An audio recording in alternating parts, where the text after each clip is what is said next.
বাঘ মামা আমায় মেরো না, কি হুয়া বাঘ মামা আমায় মেরো না। সে অনেকদিন আগের কথা। এক জঙ্গলের ভিতরে একটি ছোট্ট গুফা ছিল, আর ওই গুফায় থাকতো একটি দুষ্টু বাঘ।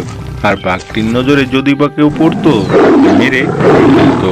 আর একদিন তার নজর পড়ে শিয়ালের দিকে, আর শিয়ালটিকে দেখে সে তাড়া করতে লাগে। অনেকক্ষণ তাড়া করার পর শিয়ালটির ওপরে সে ঝাঁপ দিয়ে পড়ে। আর শিয়ালটি তখন বলে, কি হুয়া বাঘ মামা আমায় মেরো না, কি হুয়া বাঘ মামা আমায় মেরো না।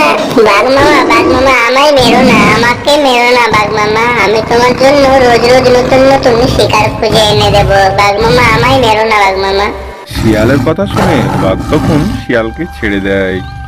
তবে তোকে ছাড়লাম, তবে মনে থাকে যেন শিকার যদি না খুঁজে দিই তবে তোর কি হতে পারে।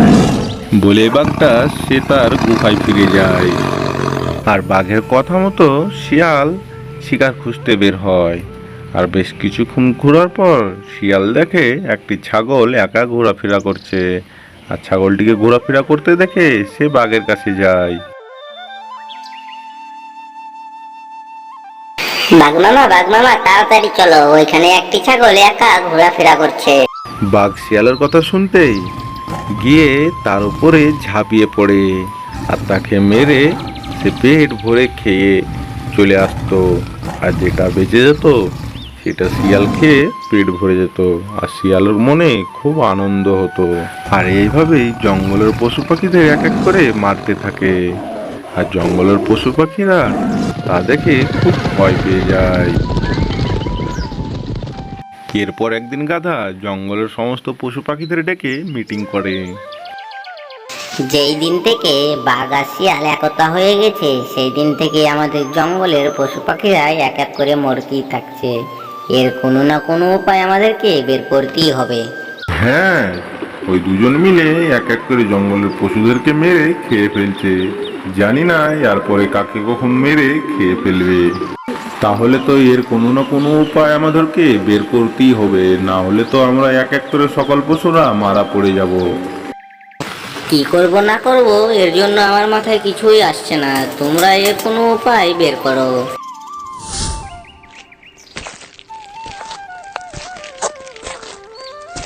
আরে ভাই, তোমরা এই গাছের নিচে কি করছো? তোমরা জানো না এই গাছটা বিষাক্ত গাছ? বিষাক্ত গাছ? হ্যাঁ, এই গাছে বহু বছর আগে অনেকগুলো সাপ বাস করতো। আর ওই সাপ চলে যাওয়ার পরেও এই গাছের ফল বিষাক্ত হয়ে থাকে। যে একবার ফল খাবে সেই মারা যাবে। খরগোশের কথা শুনে গাধা খুশি হয়ে বলল, বন্ধুরা, আজ থেকে ভাবো বাঘের আর শিয়ালের হাত থেকে আমরা মুক্তি পেয়ে গেলাম। এই বলেই গাধা তাদেরকে সব কথা খুলে বলল। তারা জানতো যে শিয়াল তাদের কথা শুনে বাঘকে গিয়ে বলবে, কারণ শিয়াল জঙ্গলের পশু পাখিরা কে কোথায় কি করছে না করছে সবকিছু গিয়েই বাঘকে বলতো। এরপর সন্ধে হয়ে আসতেই সকল পশু পাখিরা ওই বড় গাছের নিচে এসে আবার জমা হয়। আর তারা সবাই মিলে জোশে জোশে করে কথা বলতে লাগে। আর পেঁচা গাছের উপরে বসে পাহারা দেয়। বেশ কিছুক্ষণ পর দেখে শিয়াল এদিকেই আসছে। বন্ধুরা, শিয়াল এদিকে আসছে, আমাদের কথা মতো নাটক শুরু করে দাও। পেঁচার কথা শুনে এরা আরো জোশে জোশে করে কথা বলতে লাগে আর হাসতে লাগে। আর এদের কথা শুনে শিয়াল দৌড়ে এসে একটা গাছের পিছনে লুকিয়ে পড়ে আর তাদের কথা শুনতে লাগে। বন্ধুরা, আজ থেকে আমাদেরকে আর কাউকে দেখে ভয় পেতে হবে না, কারণ আমাদের কাছে এই জাদুর গাছ যে আছে, এই গাছের ফল খেয়ে আমরা অমর হয়ে যাব।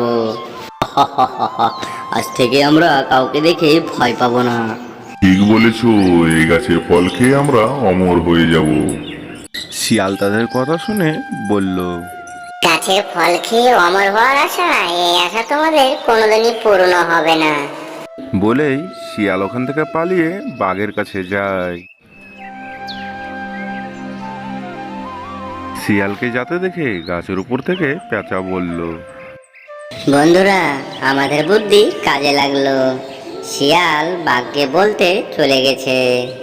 পেঁচার কথা শুনে এরা সব খুশি হলো আর আশেপাশের ঝোপে গিয়ে লুকিয়ে পড়লো।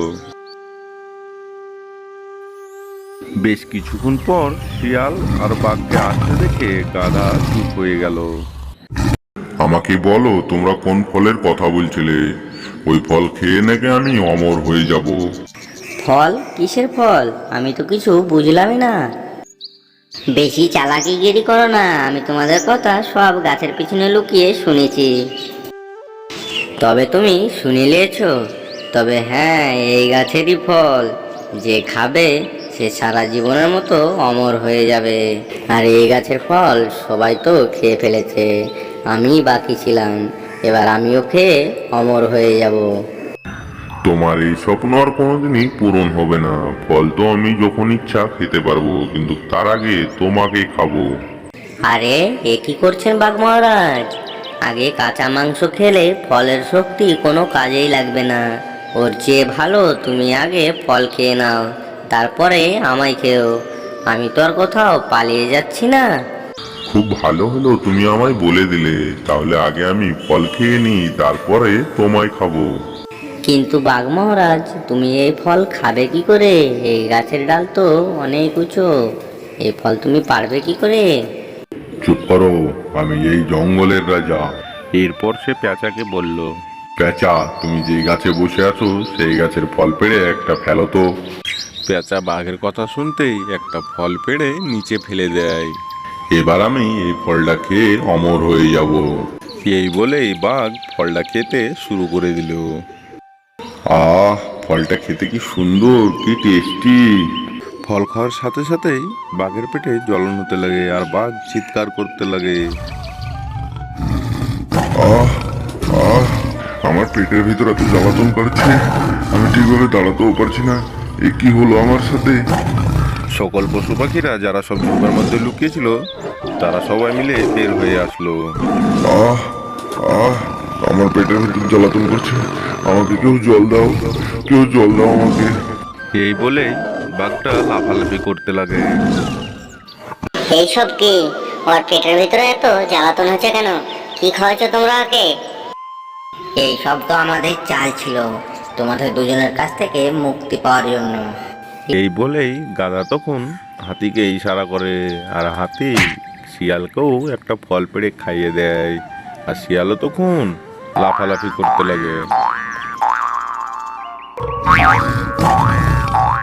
শিয়াল আর বাঘ বেশ কিছুক্ষণ লাফালাফি করার পর দুজনেই মারা যায়।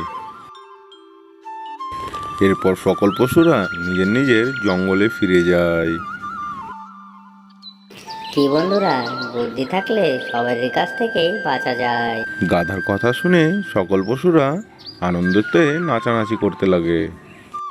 হ্যালো বন্ধুরা, আমার ভিডিওটি পুরো দেখার জন্য ধন্যবাদ। আর নতুন কার্টুন ভিডিও দেখার জন্য ভিডিওতে একটি লাইক দিয়ে চ্যানেলটিকে সাবস্ক্রাইব করে নাও।